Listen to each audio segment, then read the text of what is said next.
nombre es Kevin Eduardo Lucio Ventura, soy psicólogo con experiencia en el tratamiento de adicciones y tengo una consejería en adicciones por el gobierno de acuerdo a la norma ECO 548.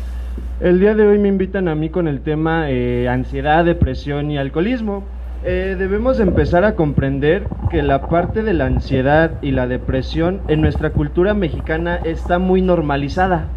Es muy normal que las personas vivan con ansiedad, es muy normal que las personas vivan con depresión y probablemente alguno de ustedes lo tenga, pero no lo ha identificado, porque es una cultura que nosotros como mexicanos es algo muy normalizado. ¿Desde dónde viene normalizado? Desde la parte de la casa, ¿vale?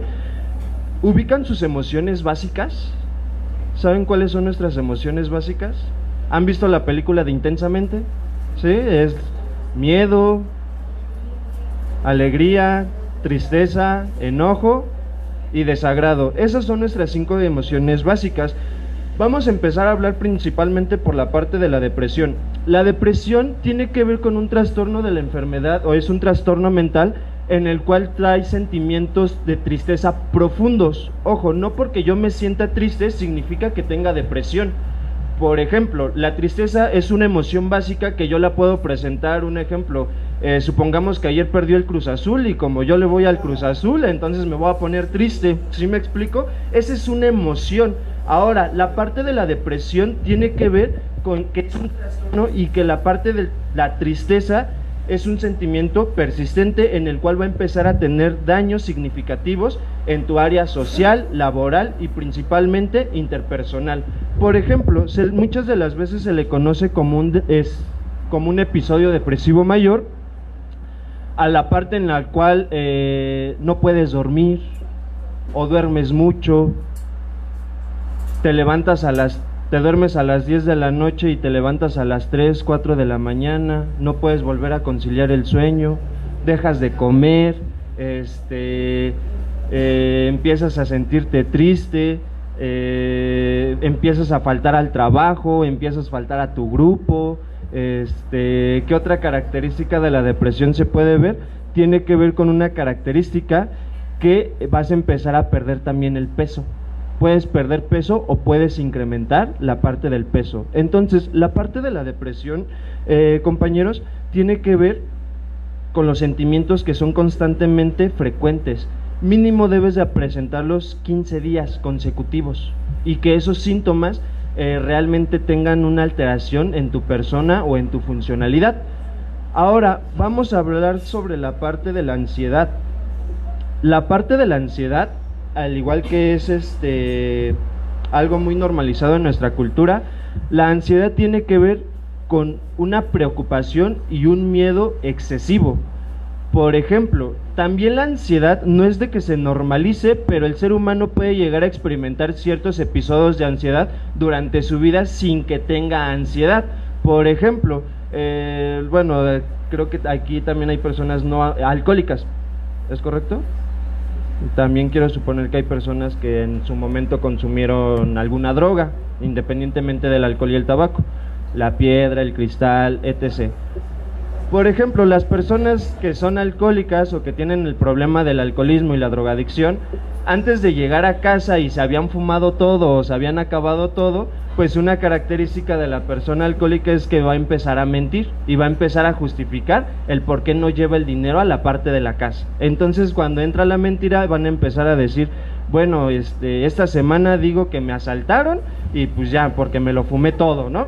A la siguiente semana estás piense y piense qué le vas a decir a la pareja o qué le vas a decir a tus hijos del por qué no llevas el gasto a la casa. Entonces vas a entrar en un estado de ansiedad de qué es lo que le vas a tener que decir a la pareja, a la esposa, a la novia, a quien le tengas que entregar cuentas. Vas a estar en un estado de ansiedad. Pero, por ejemplo, la parte de la ansiedad, cuando se empieza a tener un trastorno, ya tiene que ver que igual va a empezar a perjudicar ciertas áreas de tu vida. El día de hoy estamos a domingo y antes de que ustedes vinieran aquí, a alguien se le vino a la mente de decir, ay, no sé si cerré la ventana, no sé si cerré la llave del gas, no sé si cerré la llave del agua. Y muchas de las veces esa ansiedad, ¿qué es lo que te va a provocar? La ansiedad va a ser que vayas a checar nuevamente a tu casa para ver si está cerrada la llave, la puerta o el tanque de gas. vas a empezar a tener una preocupación excesiva y esa preocupación se va a transformar en la parte del miedo. ¿Y si me muero? Y si cuando llegue a mi casa y no le cerré al tanque de gas y entro y me prendo un cigarro en mi casa y exploto, y vas a empezar a tener pensamientos irracionales. Y a través de esos pensamientos irracionales, ¿qué es lo que va a generar? Vas a empezar a generar la parte de la taquicardia, vas a sentir así el corazón, pa, pa, pa, pa. Vas a empezar a experimentar la parte de la sudoración, la parte, sudoración, taquicardia, dolor de pecho, vas a sentir un dolor así como si te aplastara en el pecho y vas a decir que te está dando un paro cardíaco y vas con los doctores y los doctores te hacen, creo que no sé cómo se le llama, muchas gracias, te hacen esa cuestión y los doctores te dicen, ¿sabes qué? Pues no tienes nada. Entonces, como no tienes nada, pues ve con un psicólogo. Pero muchas de las veces también nosotros como cultura pensamos que la parte de la psicología solamente es para las personas locas o para las personas que están mal, cuando en realidad la parte de una salud mental es una necesidad para el ser humano. ¿Sí me explico? Entonces, ¿qué es lo que pasa? Cuando se empieza a detonar la parte de la ansiedad, ¿por qué se detona? Cuando la ansiedad se detona tiene que ver con un conflicto entre nuestro yo y nuestro ello. Por ejemplo, ¿han visto la teoría del iceberg, del famosísimo iceberg? No sé si la lleguen a conocer.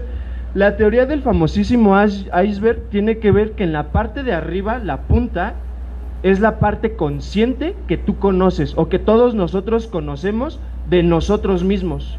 La parte del agua... La parte del agua tiene que ver con la parte del subconsciente. La parte del subconsciente tiene que ver con recuerdos que no tenemos presentes, pero sabemos que están ahí. Tiene que ver con una información. La parte consciente tiene que ver con la parte de nuestra realidad. Por ejemplo, el día de hoy todos nosotros somos conscientes de dónde estamos. Estamos en el área México noroeste. La parte subconsciente tiene que ver con una memoria e inclusive una memoria fotográfica, y el inconsciente tiene que ver con todos aquellos deseos reprimidos que no conozco de mí mismo. Por ejemplo, la parte subconsciente, vamos a activarla, 8 por 8, 6 por 5, 39. Por ejemplo, las personas que consumieron piedra, 5 formas de armar una pipa, ¿no? Y ahorita me van a empezar a explicar. O por ejemplo, las personas que fueron alcohólicas, 5 marcas de cerveza. A través de que se las empiezan, ahí estamos activando la parte subconsciente. Si se dan cuenta, es información que no la tenemos presente, pero que sabemos que está ahí.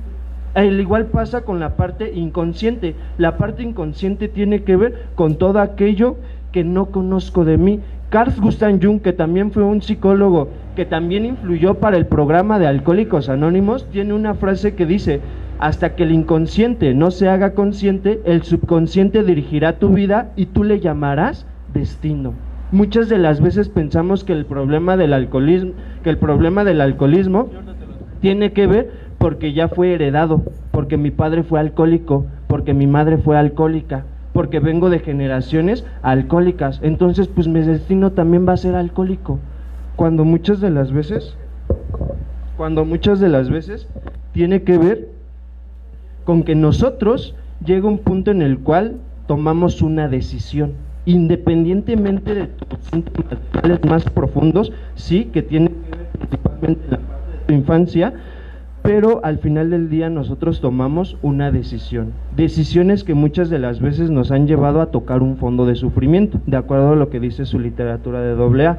Ahora, la parte del alcoholismo se puede dar, o hay un modelo que se le conoce como modelo biopsicosocial, que hay 3 formas de cómo se puede presentar el alcoholismo. Desde la parte biológica, lo que les comentaba, papá alcohólico, abuelo alcohólico, bisabuelo alcohólico, entonces tengo una predisposición a que yo sea alcohólico. Ojo, predisposición, no es de que sea alcohólico. Después influye la parte psicológica. La parte psicológica tiene que ver muchas de las veces con tus habilidades sociales, o sea, qué tanta tienes capacidad para una resolución de problema. Una habilidad social tiene que ver para que yo pueda afrontar un problema en la vida. Por ejemplo, el fallecimiento de un ser querido, terminar una relación de pareja, me corrieron del trabajo, todo ello, el cómo yo lo afronto, tiene que ver con una habilidad social llamada resolución de problemas. Otra habilidad social también tiene que ser la parte de la empatía. Otra habilidad social también puede ser la comunicación asertiva. La comunicación asertiva también tiene que ver en cómo yo le puedo decir a un compañero, a un familiar o a una persona que me está lastimando o que siento que me lastimó, pero sin ofenderlo y sin agredirlo. Muchas de las veces el ser humano solamente explota, actúa por impulso. Gracias. Y cuando actuamos por impulso, ¿qué es lo que sucede? ¿Se acuerdan de la parte inconsciente?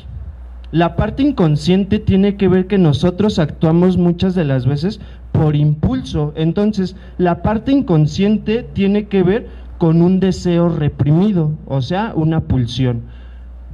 Por ejemplo, cuando ustedes llegaron al grupo, ¿soñaron que se alcoholizaban o que se drogaban? Y empezaban a mencionar que a lo mejor estaban borrachos secos y que la ansiedad, etc., etc. ¿Qué es lo que sucede? Es tanto tu deseo de consumo que no lo puedes hacer consciente, porque sabes que a lo mejor si consumes, o la pareja te deja, o te van a internar a un 24 horas, o te corren de la casa, va a pasar una consecuencia. Entonces, como va a pasar una consecuencia y a la persona enferma no le gusta hacerse responsable de las situaciones que hace, entonces, ¿qué es lo que va a suceder? Va a reprimir ese deseo. Entonces, ese deseo se vuelve inconsciente, y a través de que se vuelve inconsciente, ¿cómo lo manda la parte consciente? A través de la manifestación del sueño. Por eso muchas de las veces sueño que me alcoholizo o que me drogo, o cuando estoy a punto de darle el jalón a la pipa, casualmente me despierto, ¿no? Y amaneces así todo sudoroso, con ansiedad, porque es un deseo que está dentro de ti, y muchas de las veces lo reprimimos por las consecuencias que pueden traer. Entonces, la parte inconsciente y la parte subconsciente, el yo va a ser el mediador. El yo va a ser el que va a mediar y va a empezar a tomar las decisiones. La parte del ello, del super yo, que tiene que ver con la parte de la moral. La moral, recuerden que es lo que está bien y lo que está mal, de acuerdo a mi historia o a mi crianza, a mi estilo de crianza. Hay una frase que dice: no porque tú peques de diferente forma significa que estés bien. ¿Sí me explicó? Entonces, la parte del super yo tiene que ver con la parte de la moral, lo que está bien, lo que está mal, y la parte inconsciente tiene que ver con todos aquellos impulsos, y también tiene que ver con que nosotros tenemos 4 instintos básicos.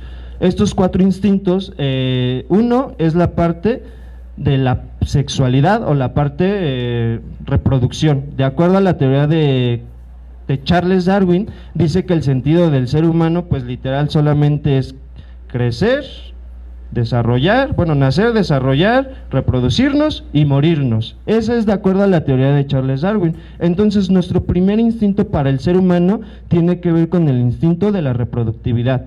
Después tiene que ver con el instinto emocional. Ese instinto emocional, ¿a qué se refiere?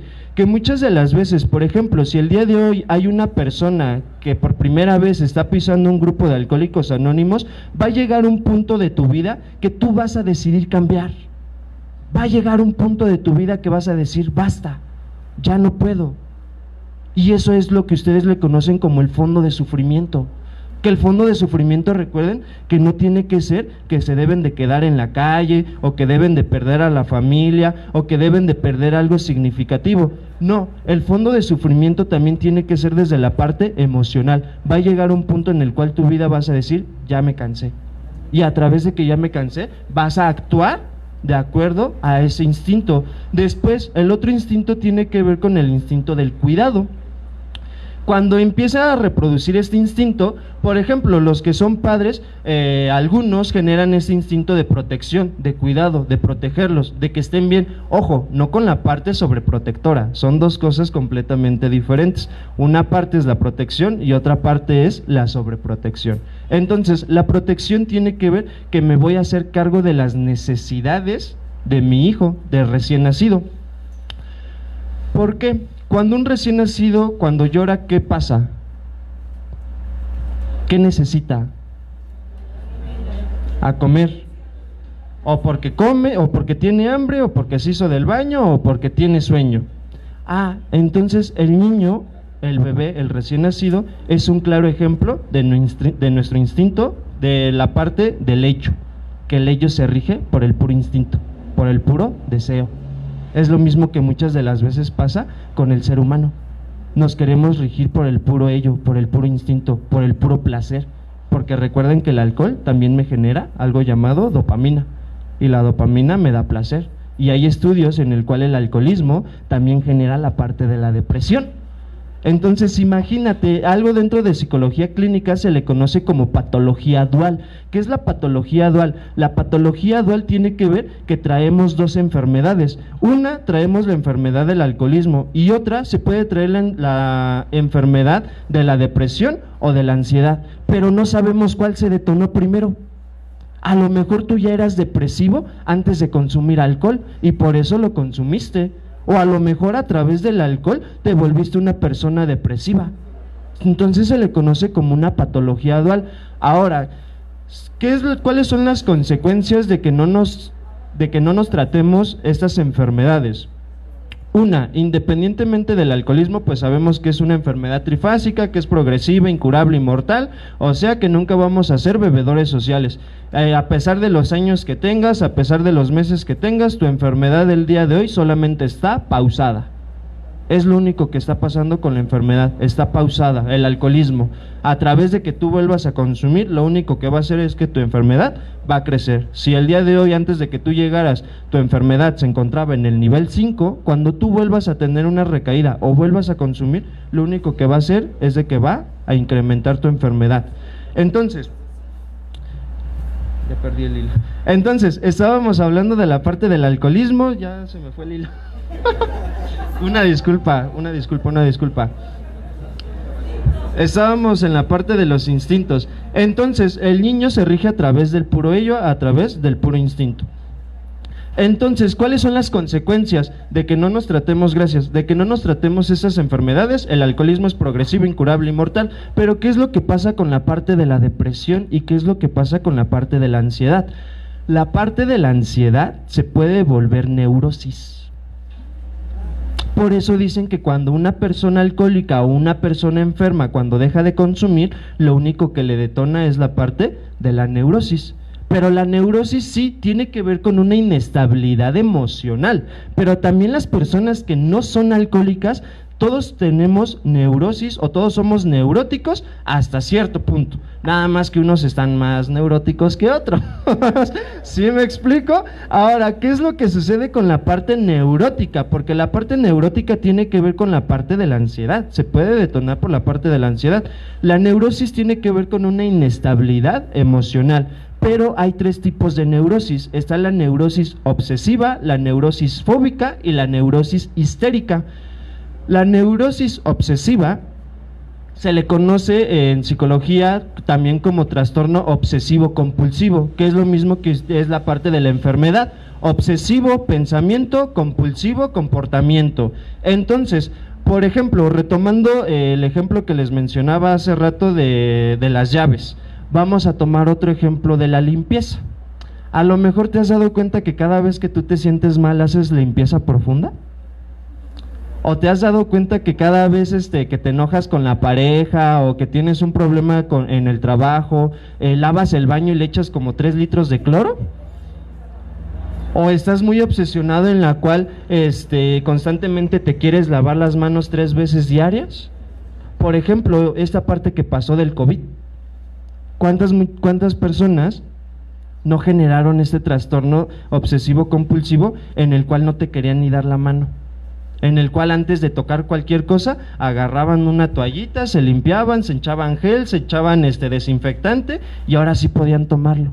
Entonces, esa es la neurosis obsesiva. La neurosis obsesiva tiene que ver con el pensamiento, que constantemente me está taladrando, taladre, taladre, taladre, taladre, taladre. A través de que esa obsesión es muy presente, se vuelve la parte compulsiva. Entonces está la parte de la limpieza, está la parte del orden, pero también muchas de las veces está la parte de los, bueno, se le conocen como pensamientos irracionales. Por ejemplo, ahorita todos estamos aquí sentados y a lo mejor ahorita tu cabeza te va a decir, prepárate. ¿Y tú para qué? No sé, pero tú prepárate, algo malo va a pasar, ¿no? No sé qué va a pasar, no sé qué va a pasar, pero va a pasar algo. Entonces, ¿qué es lo que pasa? Esos pensamientos irracionales se vuelven obsesivos y a través de esa obsesión tengo que una compulsión. Después entra la parte fóbica. La parte fóbica tiene que ver muchas de las veces con un miedo también irracional o un miedo real. Esto pues sí depende de muchos factores, se puede generar a través de un estrés postraumático, principalmente tiene que ver de una vivencia.